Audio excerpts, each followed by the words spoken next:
Hey everyone, Aaron here, and this is another anime review. And today we're going to be looking at Mobile Suit Gundam, the 8th MS team.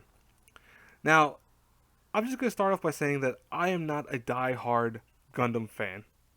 I'm not a die-hard Mecha fan either, but I'm not a die-hard Gundam fan. I've seen a lot of Gundam. I've seen the original Gundam, Gundam Wing, G Gundam, Gundam Seed. I saw, of course, what I'm reviewing right now, the 8th team. I've seen some of the movies. I've seen like F-81, Stardust Memories, 81. Oh, there's so many other Gundam series I've seen too that I can't think of off the top of my head. But Endless Waltz is another one. I think I might have said that already. I don't know, but there's a lot of Gundams. Obviously, there's a lot of Gundam series that come out, and that is probably why I'm not a huge fan of the series. I think that Sunrise, when they started making Gundam and they started production of it, they kind of went crazy on the whole Gundam series. They started going as far as they could with Gundam, like, oh, let's make this Gundam, let's make this Gundam, let's make another series. They spun off so many Gundams. I honest to God, I wish I had an actual count. You probably could find it out of how many Gundams came out. Really, it's amazing. It's like Pokemon in a lot of ways. With like I think every day a new Gundam's coming out, a new version or a new mobile suit's coming out, and it's just like wow. It's okay. Calm down with that a little bit. Now, as Baka Junichi usually says, and by the way, check out her channel. She talks about she actually has a video that she talked about with why people hate mecha. My thing of saying why I hate mecha or why I don't hate mecha, because you got the point. You got the kind of contradiction there.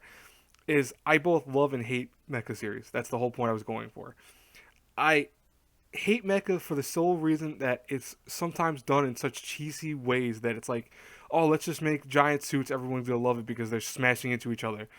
That works for kids, but when you get to a certain age, that stops working. It stops being appealing when you just have that on screen. Like, oh, hey, let's have giant sword battles with beam swords and giant spear sword battles and samurai swords with giant mecha suits.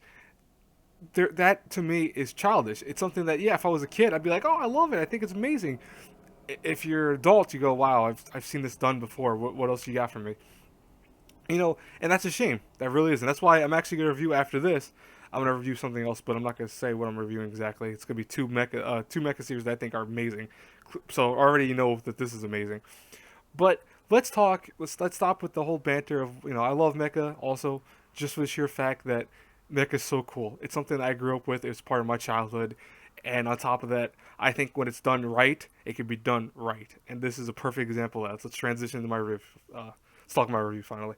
So this series of Gundam is very different than most of your series of Gundams, where this is actually not about the actual Gundams. Like, you're not gonna have Zero Gundam out there. You're not gonna have heavy arms running around. No, what you're gonna have is the battles of the Mobile Suit Gundams, which are the like kind of, I don't want to say knockoff brand, but they're the weaker version because they're not made with the Gundanium armor that Gundams have.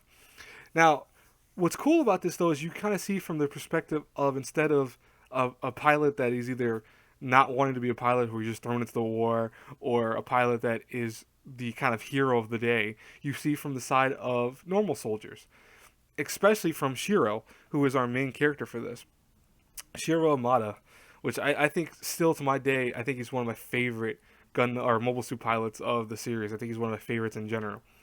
Now, Shiro is part of the MS 8th team. He was actually a higher rank, but then he kind of got downgraded when something happened, and he became the leader of them now.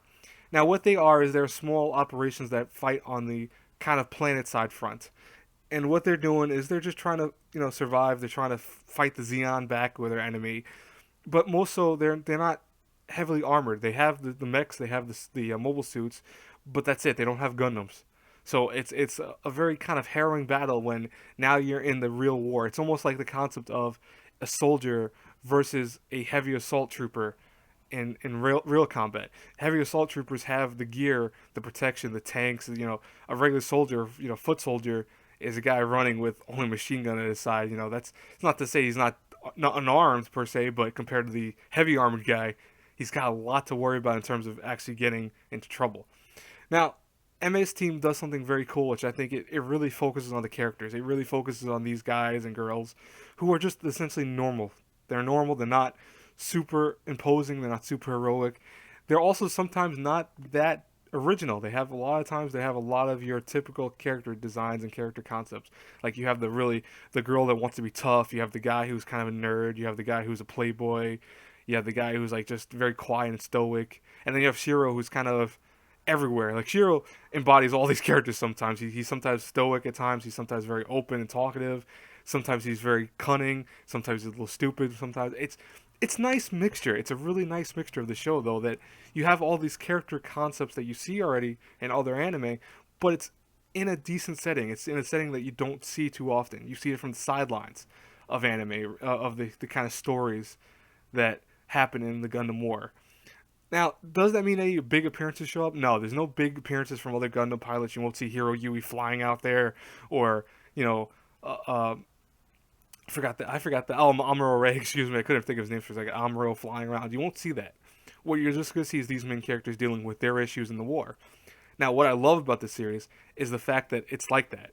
And also, I think the art style is awesome. I think the grittiness they use for the character concepts and the kind of character designs they use for just the way they look is so cool. It's something different for the Gundam world because I think Gundam a lot of times has characters that look very similar to one another, and you can see it right there from the picture that these characters all look different. They feel like different embodied characters, which is really cool.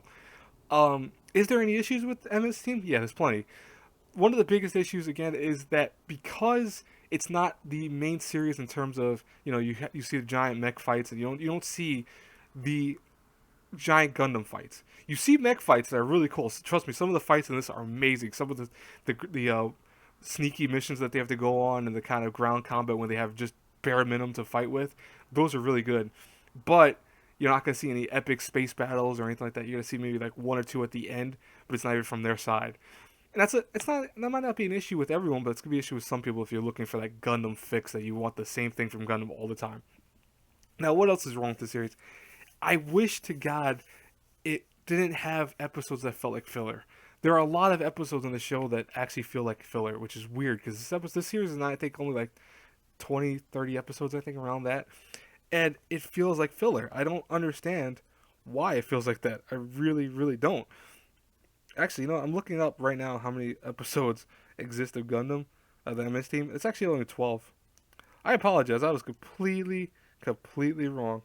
That's amazing. But yeah, that's a problem already because I thought it was longer and it has so many filler episodes.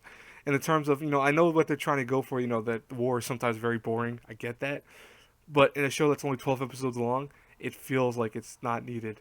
And especially now that I said, like, I apologize fully that I said there was 24 episodes and then lo and behold, there's only 12. But it's just that's what happens. You feel like there are only out of the 12 episodes, maybe 7 or 6 that really are story driven, and the rest are kind of like boring, very nitty gritty warfare type concepts, which might work for some, might be very boring types thing. MS Team is awesome to me, not because I think it does everything right, but because it's just something different for Gundam. That's what I always review it as. That's why if I review it A through F, I give it a B. It was on my top 50 list for a reason, and that's not because it's the best Gundam series. There's better Gundam series out there. Gundam Wing's awesome. The original Gundam's awesome. This is not the best Gundam, but because it deals with something that you don't typically see in the Gundam world, it's different. And I like that. I think that, while it might not be always the greatest list of episodes, you're going to find those 6 or 7 episodes really so enthralling. And they're spread out, by the way. They're not like, oh, this first 6 is good and then the rest are bad. No, they're spread out. So this way that, you might have a boring episode in 1 minute, but then you have a great, amazing episode next minute. And that's a good thing. That makes it so you can watch the show and enjoy fully what the show is doing. Overall, though, guys, like I said, it's a B. It's not without its flaws. It's the animation is kind of showing age here and there, but personally, Gundam to me has always been a show that kind of has that longevity. It looks cool even years later. So, I mean, even though it's showing its age here and there with the character designs, the Gundams itself and the mobile suits look awesome, and so do the environments. But anyways, guys, that's it for this review. I hope you guys enjoyed it. Please like, comment, subscribe. As always, it helps me out. I continue taking fan requests. Really kind of heads up, guys, there is no vlog this week. I apologize for that, but I have been really busy with school and kind of other things I have to deal with. So, because of that, this week, don't get me wrong, there's going to be videos out all this week, but they're all just going to be reviews. There's no vlogs, no special, like, top 10s or anything like that. It's just going to be reviews. But anyways, guys, until our paths cross again in the next review, have a good one, everyone. Bye.